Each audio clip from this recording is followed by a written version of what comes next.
In the next 2 minutes, I want to make you think about and reflect on where the cheap seats are in your classroom. Now, you might be thinking, cheap seats? I've never heard that term before. Well, think about it in our own lives away from education. If we were to book tickets for a cinema, a theatre, a sporting performance, or a music gig, there would be more expensive seats and cheaper seats. And the more expensive seats would have the better views. They'd probably be towards the front, they'd be right in the middle. And the cheaper seats might have restricted views, they might be off to the side somewhere. Well, the same goes for our classrooms. Unfortunately, not all of our children in our classrooms have the same view and the same experience. Depending where people sit, they might have a very, very different view of your whiteboard and the teaching experience that they get. So let me give you an example of that. Quite often, depending on your room layout, you might have a window or a skylight that at different times of the day and different times of the year might shine light and reflect on your whiteboard. And in certain seats, that becomes very, very difficult to see some of or all of the information on your board. Unless you go around and sit in those seats and have a look when your classroom is empty, you might not even know that.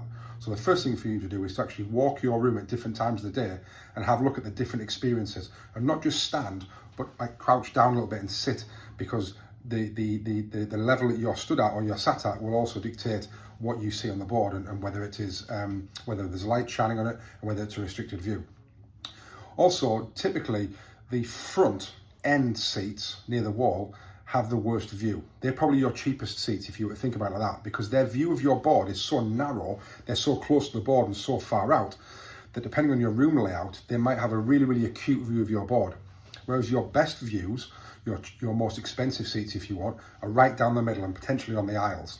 The reason I say aisles as well is because they're easy for you to get in and out of, they're easy for you to check on those students, whereas the ones on the corners or right against the walls are harder to get in and out of, so you probably walk around there less.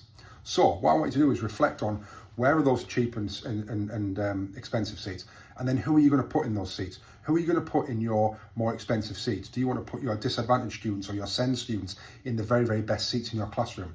Because actually it's the best view, the best experience, and you can get round those seats and check on those students a lot more. Who are you going to put in your cheaper seats? And actually, if you don't need to fill all your seats, which cheap ones are you going to leave actually as no one is going to sit there because you know the view from that seat is not as good. So have a walk around your classroom, look at the different experiences, have a think about where your expensive and your cheap seats are, and then think about which students you're going to put in them.